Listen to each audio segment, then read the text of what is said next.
अभी आपको एक बार फिर बराह रास्त ले चलेंगे। सिंतास मुआहदे के हवाले से सेमिनार जारी है। नायब वज़ीर आज़म इशाक़ डार खिताब कर रहे हैं। Of our times.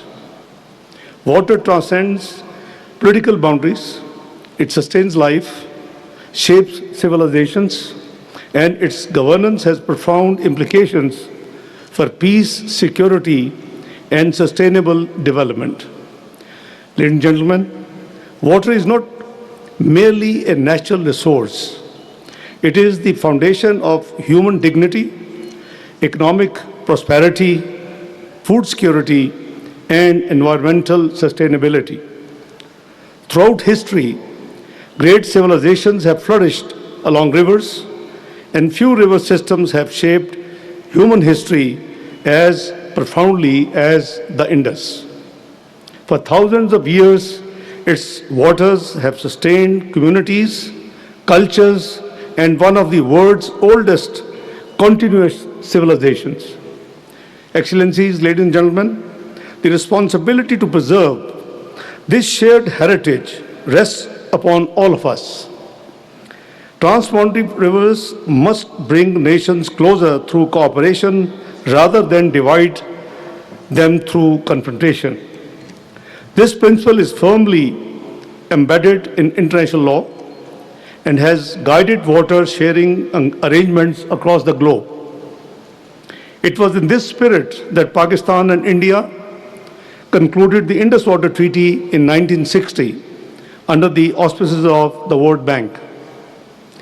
The treaty established a durable and carefully negotiated framework governing the 6 rivers to India, 3 eastern rivers to India and 3 western rivers to Pakistan, while permitting India limited use in accordance with treaty provisions.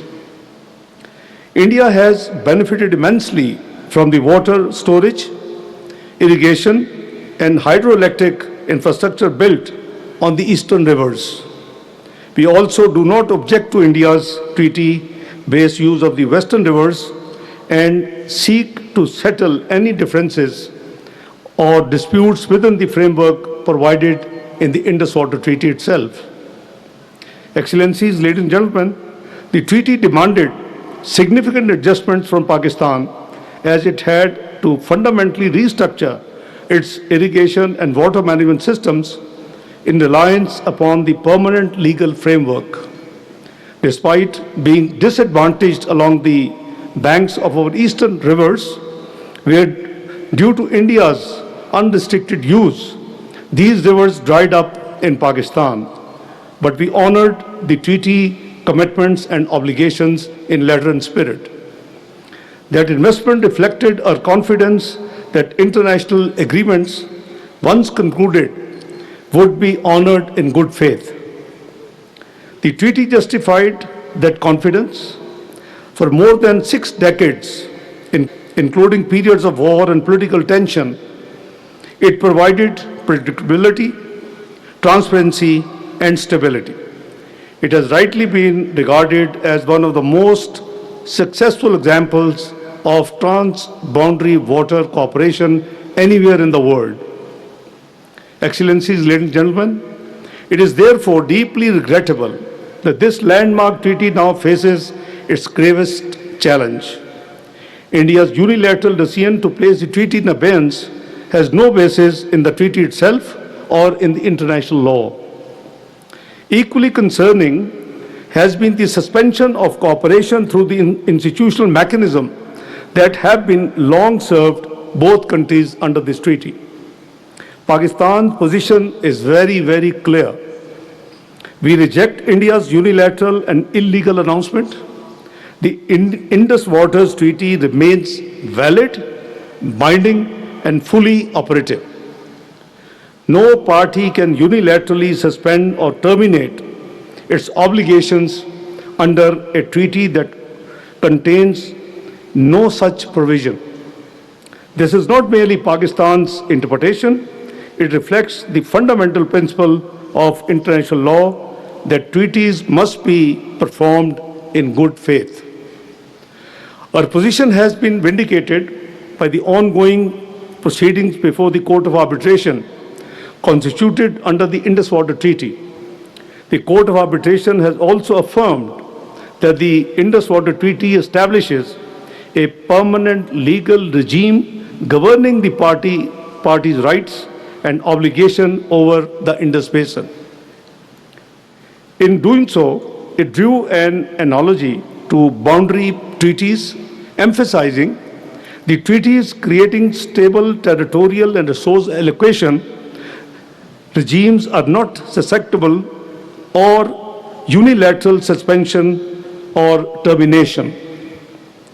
If international agreements can be disregarded wherever they become politically inconvenient, confidence in the international legal order is inevitably weakened.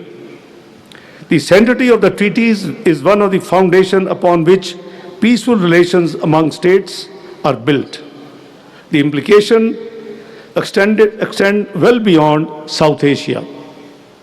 Excellencies, ladies and gentlemen, since April 2025, Pakistan has observed a pattern of actions that raises serious concern, including abrupt variations in the flows of Chenab and Jhelum rivers and continued efforts to expand infrastructure capable of regulating waters allocated to Pakistan under the treaty.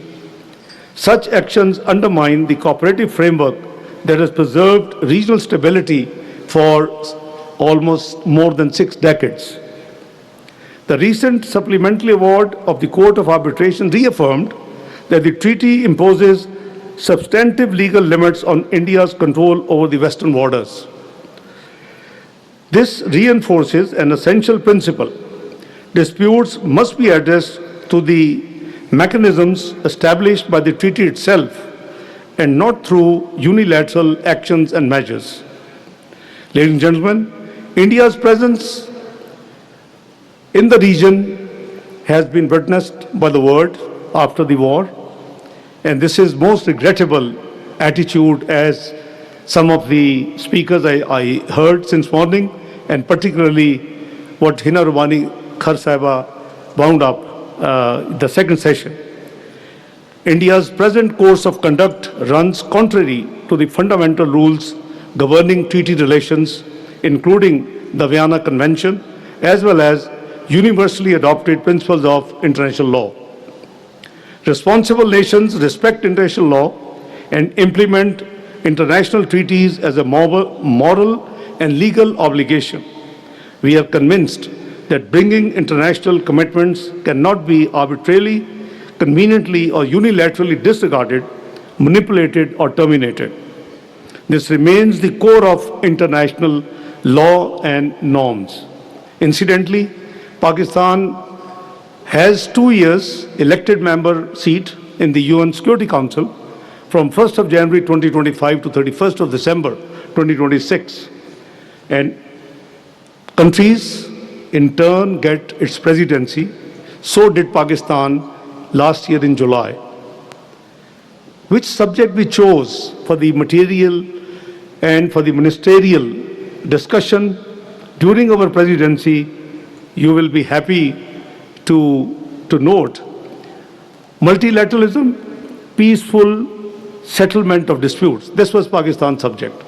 And it was dozens of countries, took. I personally went to preside that session, July 2025. So that shows Pakistan intent, Pakistan respect, and Pakistan's intentions about the respect for the international law and the treaties. Responsible nations respect international law and implement international treaties, as I said, as a moral and legal obligation. We are convinced that binding international commitments cannot be changed. We must be aware of the cost of derailing an international treaty on trans-boundary rivers, choosing confrontation by weaponizing shared waters and breaching international law and binding treaties. Such transgressions in international relations set dangerous precedents, dent national credibility, and challenge the foundations of interstate cooperation. Such actions erode the rules-based order which international peace and security rest. For Pakistan, this is not an abstract legal debate.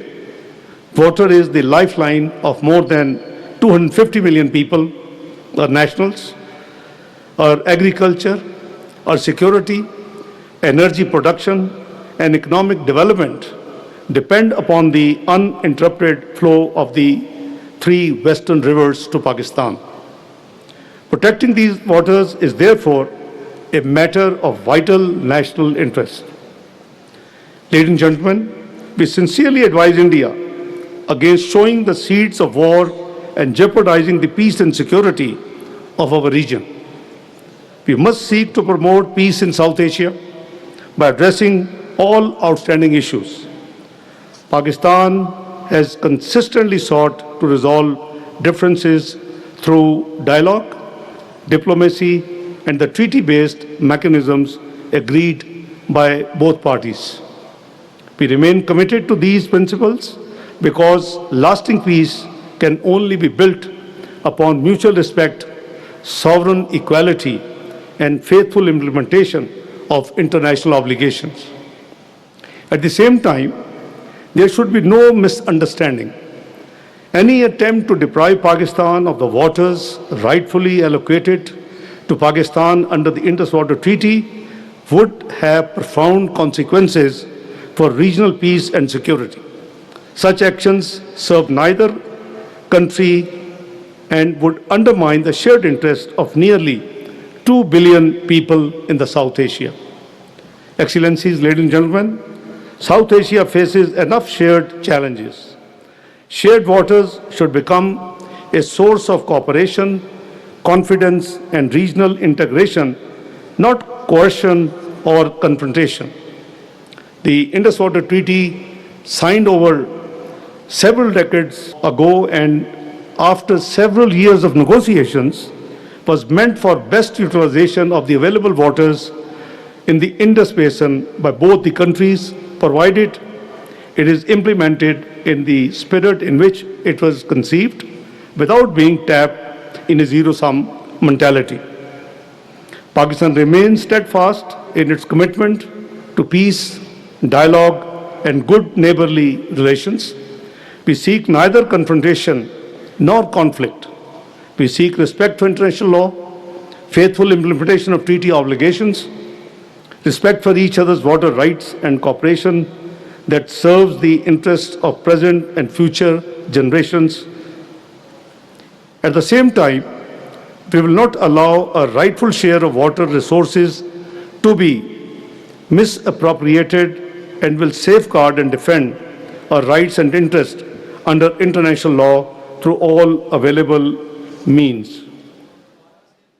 You might recall that after the May 2025 war, and rather after Pahalgam incident, and after the announcement of India to hold the treaty in abeyance, there was a National Security Committee meeting in Pakistan, chaired by Prime Minister Muhammad Shahbaz Sharif. National Security Committee comprises of the civil and military leadership, and they were unanimous in declaring that any diversion, any interruption, and any reduction in the rights of Pakistan vis-a-vis Indus Water Treaty will be treated as an act of war. And we decided this, we mean it, and we will make sure that our rights are not prejudiced or abused. I can say Pakistan has demonstrated to be a very careful country which tried to contribute to bring peace and security in this region. I'm referring to the US-Iran conflict. Recently, you have all observed. Pakistan did its best to bring together on the negotiation table two parties which have never shook hand in the last 47 years. 10th and 11th of April this year, these two countries, we managed to convince that they sat on the same table, direct dialogue, after 47 years. Some countries like our neighbor used to call Pakistan a terrorist country. Pakistan is today known as peacemaker of the region in South Asia, alhamdulillah. This is the country which has been now in the recent Oslo forum. The US envoy said Pakistan has become the net security provider of this region. Pakistan believes in dignity, respect, no matter how small a country is or how big a country is. They are all equal in the foreign policy of Pakistan. We respect them all. The UN Security Council was created for what? For peace and security.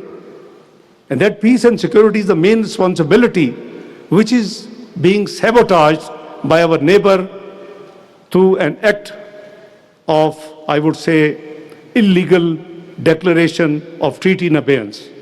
This is not on. It will never be acceptable. We have to work within the treaty mechanism.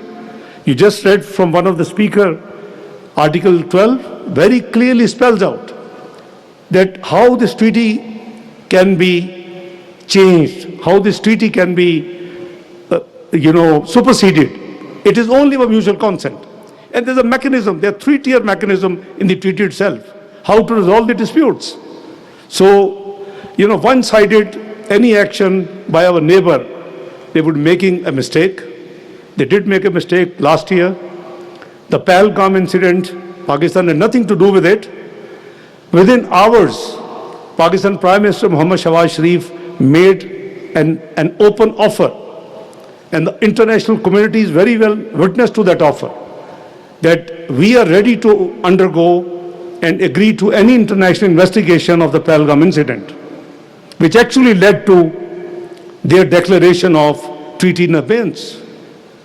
Could it be like earlier similar incidents in India which led to 5th of August 2019 by declaring Jammu and Kashmir as part of India, by all of a sudden changing its constitution? So please don't play these mistakes and don't play these dramas. I think we should live like good neighbors.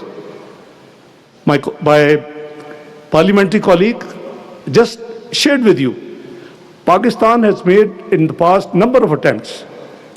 Obviously, Hina Ruwani Khar Sahiba belongs to People's Party. And earlier she has been a part of Musharraf government. So, we in all sincerity are ready to talk on all issues, what we call composite dialogues, but it takes two to tango. It's not that Pakistan would like to do something and the other side would not take it. They become so narrow-minded that even the sports are now subjected to this Hindutva, philosophy. See the recent elections in Bihar. What happened?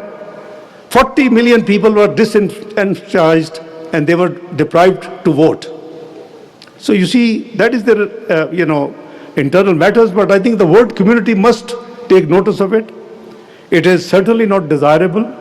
This region houses over 2 billion human beings, and we are all bound by the UN.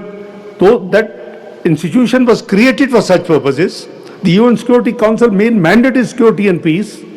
So this is a clear subject which the global community must impress upon in order to have peace in the region. So in conclusion, the Indus Water Treaty is not merely, as I said, a water sharing arrangement, but a vital instrument of regional peace, stability and cooperation. Let us reaffirm that shared waters must never be weaponized. They must remain a bridge between nations, guided by cooperation, dialogue and respect for international law, for the benefit of the present and future generations. I thank you all.